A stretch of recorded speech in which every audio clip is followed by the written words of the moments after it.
participar, agradecer ao Sérgio que entrou em contato comigo, ao Valmor também, aos promotores do debate. A Associação dos Funcionários do BNDES fica muito satisfeita com esse convite, está muito disposta a participar de debates como esse, então a gente está sempre disponível para isso. Queria agradecer aos outros debatedores aqui, né, através da figura do deputado Zé Carlos. Acho que é a segunda vez que a gente participa de um debate assim, de live.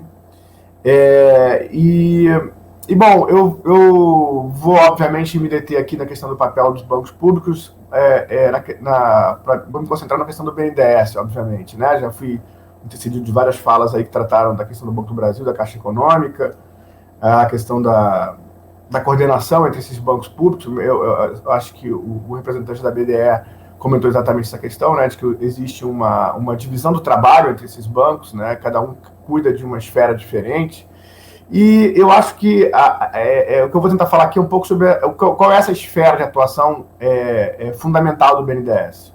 Qual deve ser, né, qual deve ser essa área fundamental do BNDES. Esse banco que não é um banco sem agências, né, é um banco que tem um número de empregados muito menor que o da Caixa Econômica e do Banco do Brasil, que chegam a próximos 100 mil funcionários, cerca de mais de 80 mil funcionários. O BNDES tem 2.600 empregados. Então, vou falar um pouco sobre esse papel. Bom, primeiro como um banco público, né, o banco tem vários papéis, né? O banco financia o comércio exterior de longo prazo.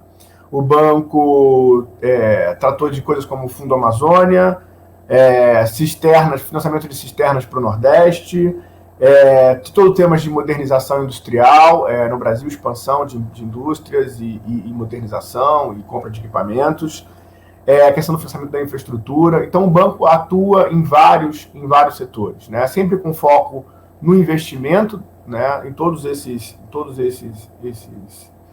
ramos de atuação. Sempre o banco ele procura encontrar o espaço que tem para o apoio ao investimento. Então, por exemplo, o BNDES financia cisternas para o Nordeste, que tem a ver com a questão da produção do agricultor, né? E o longo prazo, né? O banco pensa num prazo maior, né? É o prazo que tem a ver com o investimento. Você pode resumir todas as atuações do banco, mas, assim, apesar de ter todos esses papéis, o papel fundamental do BNDES, o papel fundamental de um banco de desenvolvimento, é garantir que um país se desenvolva em termos da sua produtividade. E isso é uma questão muito importante, e eu acho importante falar isso aqui, até de forma polêmica, porque eu acho que isso às vezes se perde no discurso concreto, o discurso de longo prazo, que quase sumiu do Brasil, né? A gente não pensa mais no longo prazo, a gente fala pouco do longo prazo no Brasil, talvez porque o nosso presente é sempre constantemente uma coisa que toma tanto conta da gente e tem sido sempre tão carregado de coisas ruins, a gente está sempre tão preocupado em sobreviver, que a gente para de falar no longo prazo. Mas o Brasil foi um país que cresceu muito durante muito tempo, foi uma economia muito dinâmica durante muito tempo.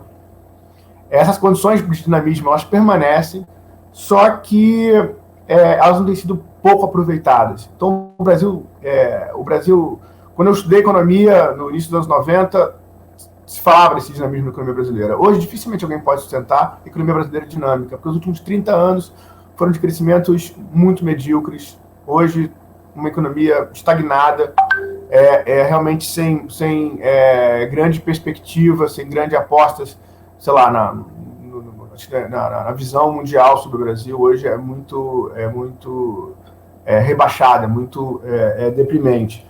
Mas o BNDES, o Banco de Desenvolvimento, ele tem que cuidar desse crescimento da produtividade de um país. Como é que um país avança para setores,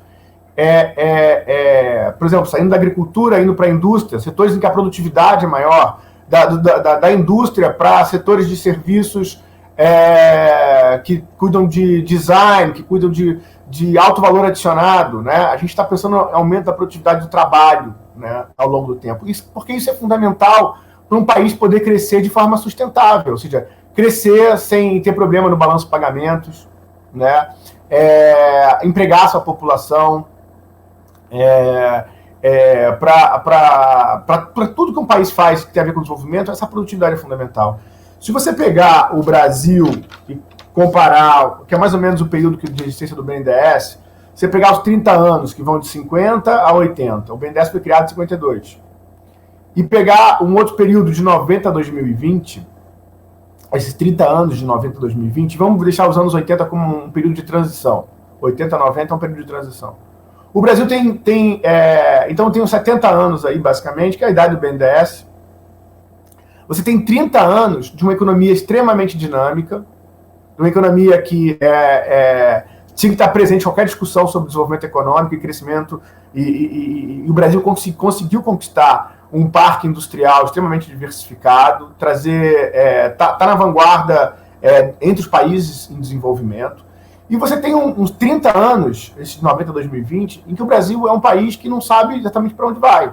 Ele tem um ano bom, o ano seguinte é ruim, algumas coisas avançam, mas não avançam como um todo. Então, eu acho que isso chama atenção de uma coisa que primeiro, né, esse papel tem que ficar claro porque ele sofre ataque de dois lados. Liberais acham que você não precisa de um banco para cuidar desse desenvolvimento, que o desenvolvimento da produtividade vai ocorrer naturalmente, uma vez que o mercado escolha onde vão ser alocados recursos. Eu acho que não vale a pena nem discutir isso aqui. Claramente, isso é uma visão fantasiosa e claramente hoje desconsiderada em quase todos os países desenvolvidos. A gente vive uma economia que cresce, a gente vive sob a sombra do crescimento da economia chinesa, que obviamente é uma economia em que a ação estatal é fortíssima, em que há papel de planejamento explícito, mas no Brasil a gente vive nesse momento de um ultraliberalismo ideológico, né, abraçado como se fosse uma descoberta, uma novidade. Mas eu acho que aqui talvez não seja o terreno para a gente debater isso. Entre nós aqui, eu acho que ninguém alimenta essa ilusão. Mas eu acho que há um debate, pelo menos que é mais comum na esquerda, que é ver o Brasil como um país em que tudo que a gente precisa fazer é dividir. É dividir a renda, é dividir a propriedade, e aí o Brasil dá certo de algum jeito. Então é como se o Brasil fosse um país industrializado, um país já avançado, e tudo que a gente precisa fazer é repartir, né? Essa era uma visão que nos anos 70, no início da ditadura militar, né, ela talvez tenha surgido como uma contraposição, uma visão defendida na ditadura militar pelo Delfim Neto. O Delfim Neto dizia, quando pressionado a discutir a questão da distribuição de renda, né, no Brasil, as desigualdades, ele dizia que antes de dividir o bolo, você precisava crescer o bolo, né? E isso foi muito repudiado. E quando o Brasil entrou nos anos democráticos, nos anos 80, nos anos da abertura democrática, nos anos 80, parecia realmente que a gente tinha alcançado uma economia produtiva, dinâmica, que faltava para distribuir. Mas só que passaram esses 30 anos. A economia brasileira perdeu seu dinamismo. E eu quero dizer para vocês o seguinte, eu acho que a gente tem que entender que é igualmente errado, como a teoria do Delfim Neto, inverter essa fórmula e dizer que o bolo não precisa crescer, tudo que precisa ser feito é dividi-lo. Nós temos que cuidar, e hoje nossa tarefa é mais difícil do que era na segunda metade dos anos 80, nós temos que tratar de dividir e fazer esse bolo crescer. O Brasil ficou para trás. O Brasil ficou para trás em relação aos Estados Unidos. Se você comparar a diferença de produtividade brasileira com a americana, ela obviamente ela sempre existiu, mas o Brasil conseguiu encurtar esse caminho nos 30 anos que eu falei, que vão dos anos 50 dos anos 80. De lá para cá, nós recuamos completamente. Estamos hoje num patamar parecido com o que tínhamos nos anos 50. Se você pega um país como a Coreia do Sul, é um país que é interessante. Outro dia eu vi um especialista falando sobre a questão da Covid e falando das dificuldades de se combater a Covid no terceiro mundo. E aí dava a Coreia como exemplo de um país avançado. Só que a Coreia, durante boa parte do tempo que eu estudei, era um exemplo de país em desenvolvimento que a gente comparava com o Brasil. Só que a Coreia continuou crescendo nesses 30 anos que a gente ficou parado. Então, por isso por isso o BNDES é tão central. Por isso me preocupa, às vezes, um debate que só fala na questão social, e aí vê o BNDES apoiando, por exemplo, grandes empresas, e liberais, e uma parte de um pensamento mais de esquerda ataca isso. Mas a forma de um banco de desenvolvimento promover o aumento da produtividade é apoiando pequenas, mas também grandes empresas. A forma como nós temos a contribuição social do apoio de um banco de desenvolvimento não é para quem ele apoia, mas o que ele tira de quem ele apoia. O Brasil conseguiu se desenvolver muito nos anos 50 apoiando multinacionais. O nosso arranque industrial ocorreu não pelo BNDES diretamente, mas por uma política que envolvia trazer empresas multinacionais para instalarem empresas automobilísticas no Brasil. E isso foi um dos principais mecanismos desse período de crescimento dos anos 50 e dos anos 80. Então, isso é só para dar um exemplo, mas quando eu trago produtores de aerogeradores, né, de plantas de produção de energia eólica, eu trago, às vezes, até multinacionais. Mas qual é a contribuição que elas dão quando eu faço esse apoio? É porque elas instalam no Brasil uma tecnologia, uma produção que elas não instalariam de outra forma. E o país ganha nisso. Se souber aproveitar e forçar essas contrapartidas. Se exigir dessas empresas determinados investimentos que elas não fariam de outro modo. Então, no caso clássico lá dos anos 50, o Brasil trouxe empresas multinacionais, mas exigiu que elas comprassem os seus produtos de empresas de autopeças que eram nacionais. Isso era uma tremenda exigência de contrapartida e não era nada óbvio na época.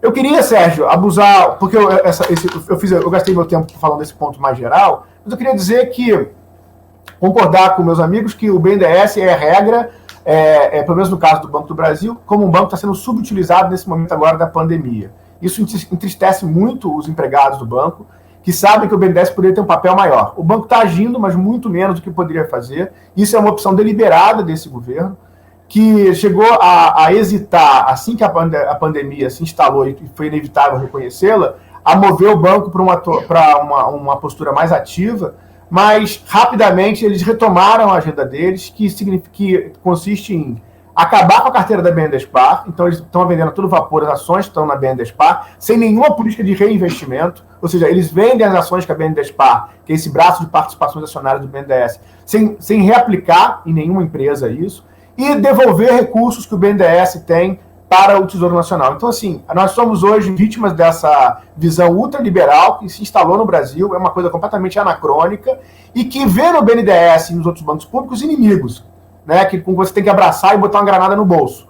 Nós somos parte dessa situação, infelizmente. Infelizmente, a noite vai ter que ficar mais escura ainda por um bom tempo antes do dia começar a amanhecer. Obrigado, Arthur. Vou trazer aqui para